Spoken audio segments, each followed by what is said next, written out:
So my cancer journey began in 2013. I had a mammogram in January, and I knew it wasn't right. Something was wrong. But I did not get diagnosed as a result of that mammogram. I actually was told that everything was okay, and I ended up having another appointment in February, and the doctor I saw in February said, yeah, there's definitely something going on here, and we need to get this looked at further. And that's when I started with some imaging and biopsies. And in March of 2013, I got the news that, of course, nobody wants to hear. And I heard the words, "You have cancer." So that's where we started.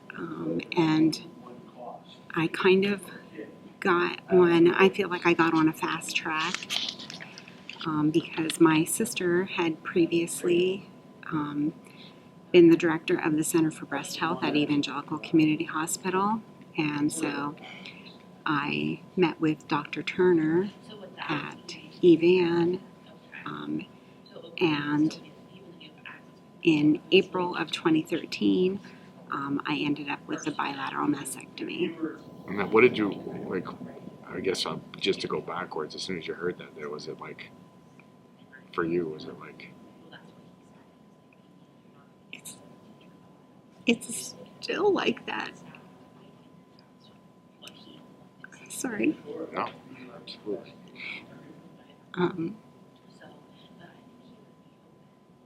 But obviously you fought, I mean, right? Right, yeah. Right. So I'm 11 years cancer-free. And you would think that at some point in time that you get over it. But it's always there.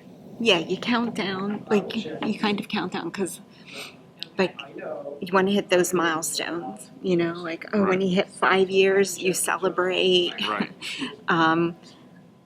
And, you know, then you just like shoot for the next one. So I was getting ready, like I couldn't wait to hit 10 years because then, you know, your risk of reoccurrence is drastically reduced. And when I was at 9 years out,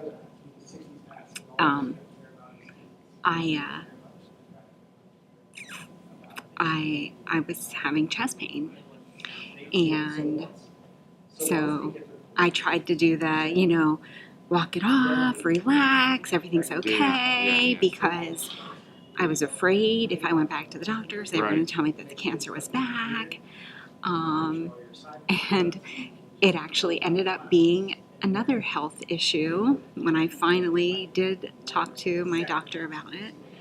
It wasn't the cancer at all. But you're probably thrilled over it. You know, right? Yeah. Right. But so ended up being something else. So, you know, every time, like, so breast cancer moves to your bones, your brains, your lungs, and your liver. So if I get a monster headache, you know, you can psych yourself out and say, like, is there something wrong? So, but probably what has kept me sane is that I generally am by nature an optimist. So I choose not to focus on what is wrong. And I kind of just keep moving forward. And I will say, like, there's been many times when between my friends and my family, I'm like, you know, talk me off the ledge. I'm having a bad day. Like, I think something's wrong. Right. You know, and they will keep me sane. And then, of course, my other outlet is I volunteer. But yeah. And I have talked to an amazing number of people. People will call me and say, "Oh, my friend had a bad mammogram. Can I give her your number? Can you talk to her? Can I, So you talk to people you don't even know. Yep. Yep. Just last year, I actually met someone who I have been texting with for years. I never knew anything but her first name, and then we both ended up at the same function. And the person who asked me if I would text with her through her cancer journey said, "Hey, I want to introduce you to someone." And I met her then And it was her. after a couple of years of Oh, that's texting about how to get through, different stages of your cancer journey. And now, since you're all through that, now you have a big part of the Tata Trot, which is should be Yes. another huge thing for you every year, right? Yeah, so ironically, I volunteered with the Tata Trot before I had breast cancer. A friend of mine had been a volunteer on the committee and had asked me if I would help out, and my daughter and I went and we just stuffed the swag bags. And that was in 2012, and then in 2013 I got diagnosed with breast cancer. And so then we were even more committed to the Tata Trot, and I can't even remember, So to now be bringing honest. it back was a big deal for you this year. Yes, yes. So yeah, because of course we ran in 2019, taken out by COVID in 2020, Right. and just returned this year for the first time. And what's your advice to people?